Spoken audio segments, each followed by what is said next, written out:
All right, let's jump right into this. Welcome to today's Explainer, where we are going to unpack a truly powerful narrative.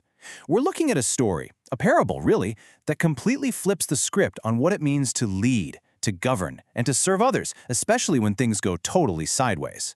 Whether you're managing a team, leading your family, or just looking to understand the real nuts and bolts of impactful leadership, this story breaks it down beautifully. Today, we're walking through the story of a queen, a devastating flood, and a choice that literally changes everything. Let's trace her journey from the absolute heights of luxury straight into the harsh reality of a disaster zone and pull out the key takeaways for what authentic service actually looks like. Boom! We drop right into the inciting incident. No slow buildup, no sitting around in bureaucratic meetings. The source text gives us this incredibly urgent, authoritative command from the queen the second she hears about the valley floods. She says, "Pack only the essentials and get ready. We are leaving the palace today. The floods have devastated the valley and our people are suffering. We will not sit comfortably in luxury while they have nothing left." What's so striking here? It's the absolute lack of hesitation. Zero. It's a total rejection of complacency. The queen sees a crisis and immediately shatters the comfortable little bubble she lives in.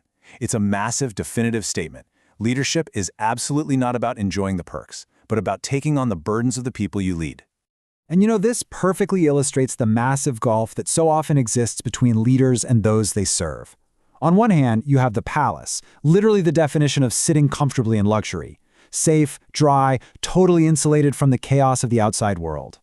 On the other hand, you have the valley, people who have absolutely nothing left, suffering total devastation.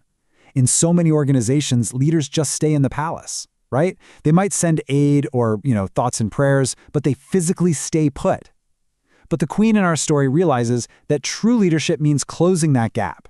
You simply can't truly serve the people in the valley if you refuse to leave the comforts of the palace. So how do the folks back at the palace react to this massive shift in the status quo?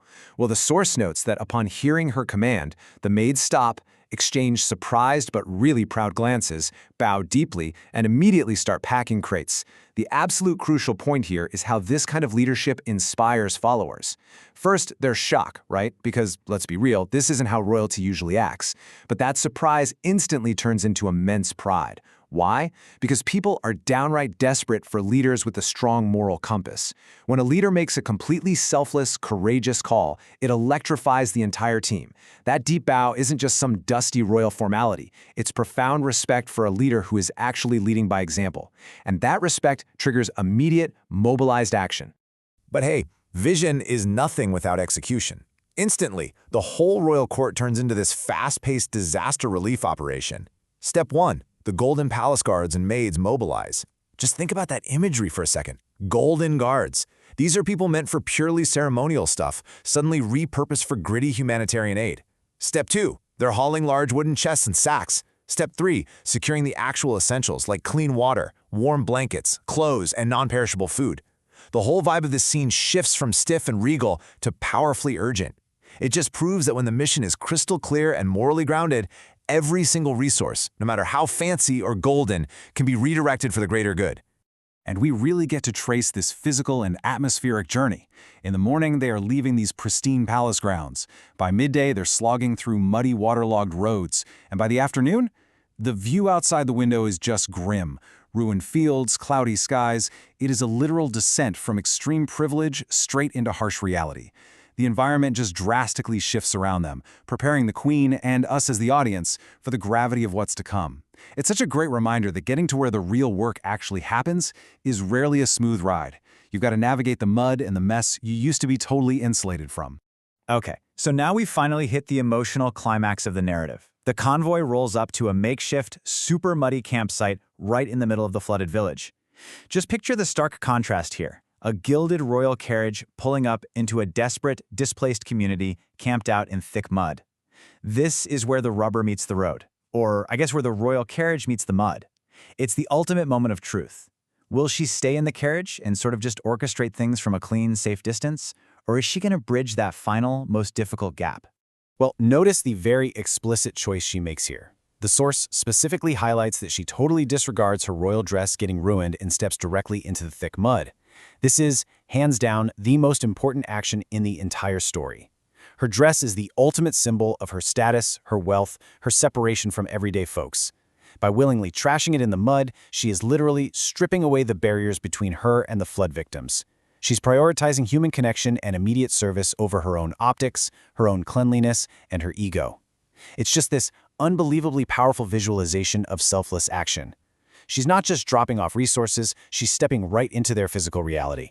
And once she's in that mud, she gets straight to work. She doesn't just hand the distribution off to the guards. No, she is out there personally handing food and warm blankets to crying families, to mothers, to children. This really zeroes in on the intimate human connections happening here. When people lose absolutely everything, they don't just need calories and a warm blanket, though obviously that helps. They need to know they are seen, valued, not forgotten. By personally delivering this aid, the Queen is offering a kind of comfort that goes way, way beyond physical materials. She is using her physical presence to validate their suffering and offer some genuine hope. Which brings us to this closing frame of the narrative, and it's a truly powerful image. The Queen is holding the hand of an elderly village woman, looking right into her eyes with true, profound empathy.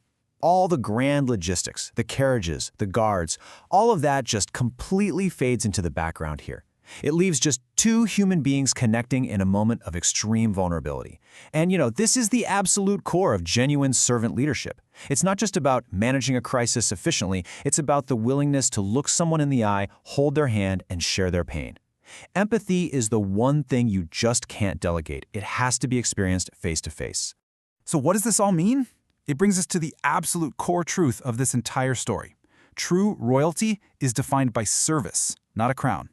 Authentic leadership, true nobility, has absolutely zero to do with the titles you hold, the corner office you occupy, or the luxury you command. It is defined 100% by your willingness to step out of the palace, ruin your dress in the mud, and actively serve those who need you the most. At the end of the day, a crown is just a piece of metal, right? Service is the actual heartbeat of a leader. Which leaves us with this final, kind of provocative question. Now, we might not live in literal castles or wear golden crowns, but we all have spheres of influence. So what does your crown look like? Is it your job title, maybe your financial security, your platform, your expertise, or honestly just your time and energy? Whatever your version of the palace is, the challenge this story throws at us is super clear. How are you going to use what you have to step into the mud and serve others? Think about that as you go about your week. Don't just sit comfortably in luxury when there is a valley out there that desperately needs exactly what you have to offer. Thank you so much for joining me for this explainer, and I really hope